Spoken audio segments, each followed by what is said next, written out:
how has the writer's house been for both of you so far? Oh, wow. I think I'm sold. Like, you know what? I love this place. I think I'll move here. Like, and I just quickly texted my partner. I was like, I think I'm moving here because, like, there are trees everywhere. So I love that. There's a kind of quiet here that lends itself to, like, focus. Yeah. And I feel like coming from LA, like, living sort of close to downtown, I'm so used to, like, all this noise and, like, blood pressure is up, heart rate is up. But here I'm like, oh, I can, like, exhale. I moved here from California, so I used to live in Koreatown. Yep. Very close to you know the T. Yeah. And how did you guys land where you landed? LA is funny for me because LA was the first place that my family moved to when we moved to the US. Because my dad was finishing some degree there. But we lived in LA for like a few months. And then he got a job in Oklahoma, so we moved east and then got a job in Virginia. Culturally, I feel at home there. Weather-wise, I feel at home there. And a bunch of my friends from like different parts of the world have just moved there, kind of. So it's like finding community has felt easier. Yeah, and like there's a lot of really great outlets for writers and creatives who just want to connect. How about you? I mean, I was born, raised, lived most of my life in Ghana. I mean, technically, I moved to the US about less than 3 years. Yeah. But before then, I had done my undergrad and done like grad school in Ghana.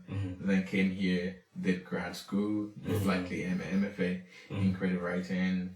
Then now I'm doing the PhD in health communication.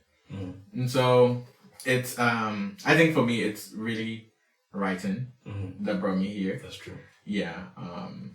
The year I applied, I had no plan of applying. It's funny, my journey to writing is kind of similar. I remember the day I was like the good immigrant child that I was.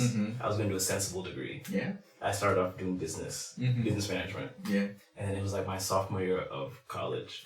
I was sitting in like a stats course. I'm like, I hate this. Great lecture. Yeah. I was sitting with like two of like my college friends who were also doing business, and they enjoyed it more than I did. Like I dropped the class during the lecture, and I changed my major during that lecture. Wow. And it was crazy. I didn't tell my parents until like the semester before graduation. I didn't tell them. Wow. It was some tea, but I feel like I was able to get around it because I told them, oh, you know what, I'm gonna be a professor, right? Yeah. And that like made it lessened the like blow, but it was similar. I was just like, this isn't for me. Yeah. You know, it's like I'm tired of living for someone else's truth when like I know I'm good at this and I like doing this. It was literally like in that moment I was like, no, I'd rather be writing. Yeah. And I was lucky because my undergrad had a really good poetry program. Like Rita Dove was teaching there, and like my 19-year-old self was like, dear Professor Dove, I'm an aspiring da-da-da-da. And she met with me. Wow. I wasn't even her like student. She met with me and like she told me some books to buy, and like eventually I took her class like when I was like a junior or like senior. But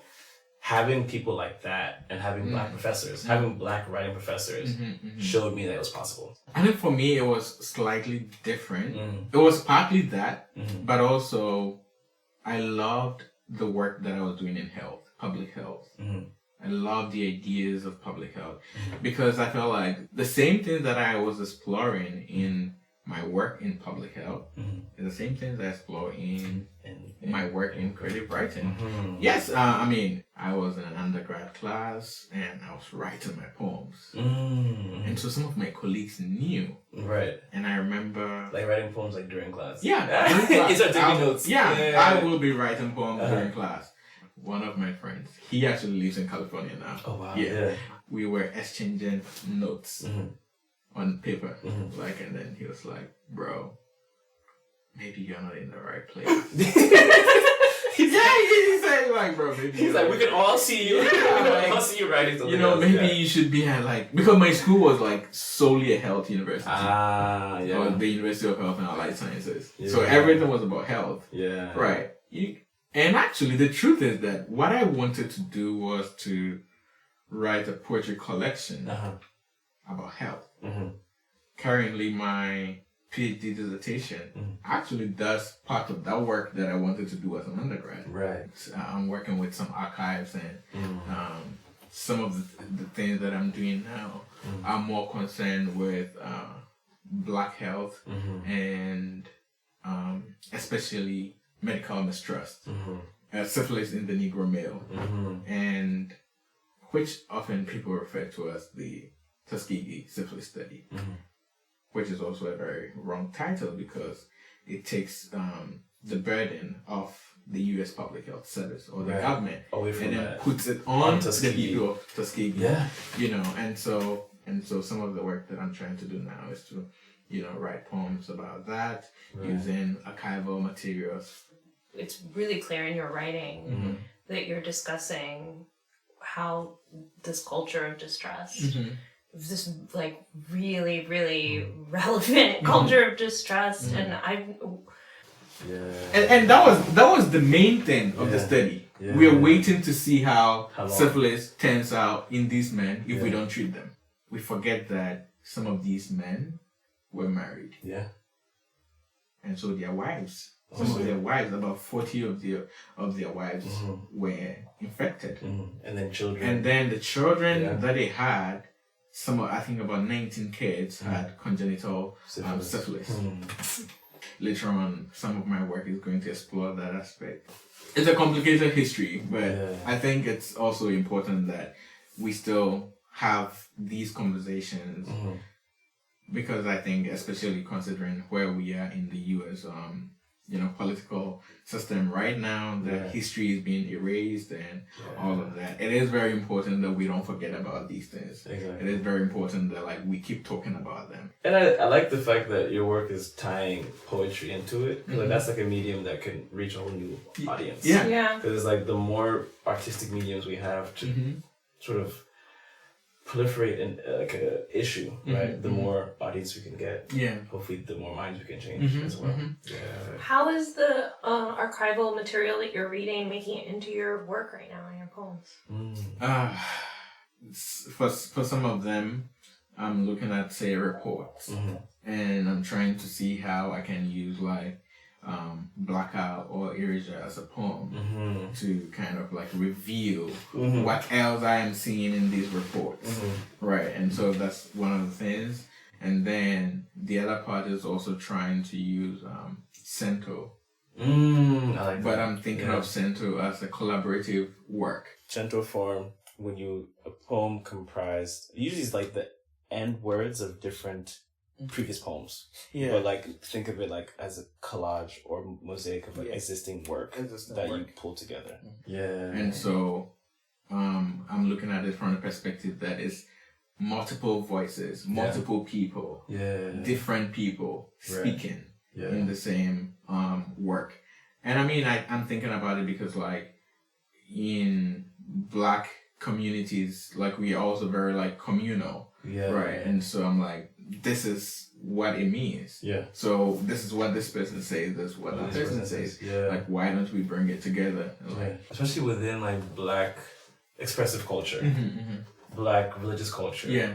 There is an inherent polyvocality. Yeah. Yeah. There is an inherent call-in a response. Yeah. When you have something as nefarious as colonization or enslavement, you remove a link from ancestry. Yeah. The story is gone completely. It's gone. So I feel like my work is in a similar vein. Absolutely. I'm trying to resurrect something, but also it's it's not just resurrection. There's a resurrection and there's also a transformation. Yeah. It's I'm calling back to the past through the present to imagine to imagine what a future can look like. How does the role of joy and music and dance factor into your poetry?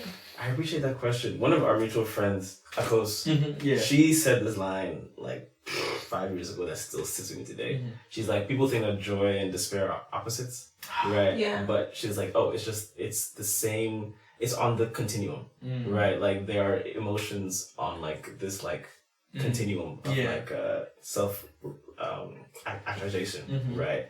So for me, it's when I was writing Saltwater, I was in the midst of despair. I was writing about Black death, right? Which is something that Black writers, debut authors, most first books deal with death in ways that it's a social expectation, right? But I'll circle back to that. So I was writing about death in ways that for me were cathartic because this was pre-George Floyd, but like post-Trayvon, post so many other like public lynchings.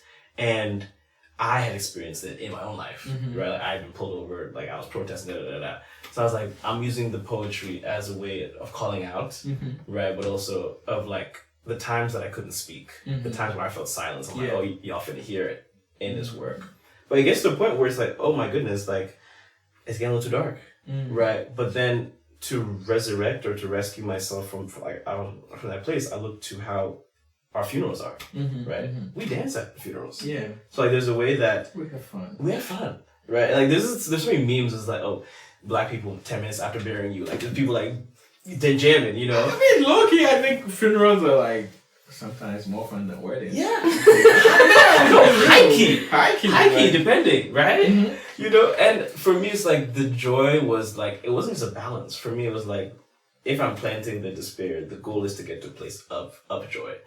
And it also humanizes Black experience. Yeah. You know, I think that there's a way that people, Black joy is usually situated, we are so sad, therefore we must dance, right? But I'm like, no, it's like, it's a human thing. You experience sadness, you experience joy, you experience so many things. Yeah. And it's not just as simple as like, because of my trauma, I must therefore be happy, right? Because I feel like people heal in so many different ways, right? And like for me, joy is a vehicle towards healing. It doesn't always mean that you've healed through something, but it's a vehicle towards healing. There's a kind of mourning called melancholic mourning, right? And then there's a different kind of mourning that's like more Victorian. It's called heroic mourning, and like in the older sort of like British tradition, elegies were very formal. It's like you mourn this way at the end of the poem, release, right? But in the melancholic or in the blues mode, it's like, no, we're gonna sit in this, right? Like by the end of this poem, like it doesn't mean that I've achieved closure, right? And people think about the blues as like, oh, we sing because we are sad, and after the end of the song, everybody's happy. You know, it's like what we were saying earlier. It's bearing witness. Yeah. I was curious because listening to both of you read, you're both talking about a lot of spiritual themes. Yeah. And then it seems like you diverge in terms of like your religious backgrounds, perhaps. Is that true or? Yeah. No, I love this question. Both my parents are preachers, so it's like my therapist making so much money. Because Henneh, you're talking about the Bible a lot more. You talk more. I do talk about the Bible a lot. I think that my initial poetry was very like religious. Like but now it's like in the sense of like a Negro spiritual, as in like this faith will save us. Now I'm very irreverent because like, and that's coming from my background as like Black studies, which I think for me, we're both working in Black studies, but in different realms of it. And the more I learn about the histories of conversion, the more I question religion or Christianity as a religion, and I see it more as a means to a colonial end. Yeah. When I'm thinking about Black music and like Black spirituality, right? Like drumming, right, which is a staple of so many Black churches, was illegal in the Western Hemisphere. I was like about this. Jamaica, Barbados, after the Stonewall Rebellion, 1831 here in the U.S., Black people couldn't drum. Black churches couldn't have drums for a long time, right? But when drums come back, I'm like, drumming is the quintessential Afro spiritual medium, right? Even like in the new book that I'm writing, it's dedicated or it centers on the Yoruba Orisha Ayan, which is the Orisha of wood and drumming, right? Because I'm Yoruba on my dad's side, and the Yoruba believe that a drum will only repeat the sounds that it's heard, right? So there's certain trees that are sacred to drums. Like these trees are only harvested for drums. When you harvest the tree, the last step in the drum making process, to leave the tree in different parts of the community to hear the sound of the language, so that when it's time for the gods to speak, they were able to speak in the language that people understand, right? So there's this way that like drumming is so innately African, and drums were used as forms of communication in the Western Hemisphere, that once colonizers understood this, drumming is banned. I would be so much more open to a kind of Christianity that is syncretic and that appreciates the legacies of African spirituality, right? But there's ways that the way that we were colonized it demonizes anything that is inherently African. This country has tried so much for Black people in this country to not even get any education. Right. For us to be able to resist, to be able to write, to read, to recite, to, speak up about some of these things in poetry. Right. That alone is resistance. One of the poems that I read, there's a line in it that my mom used to say. It's almost like, if you don't know how to fight, sing the praise of those who fight.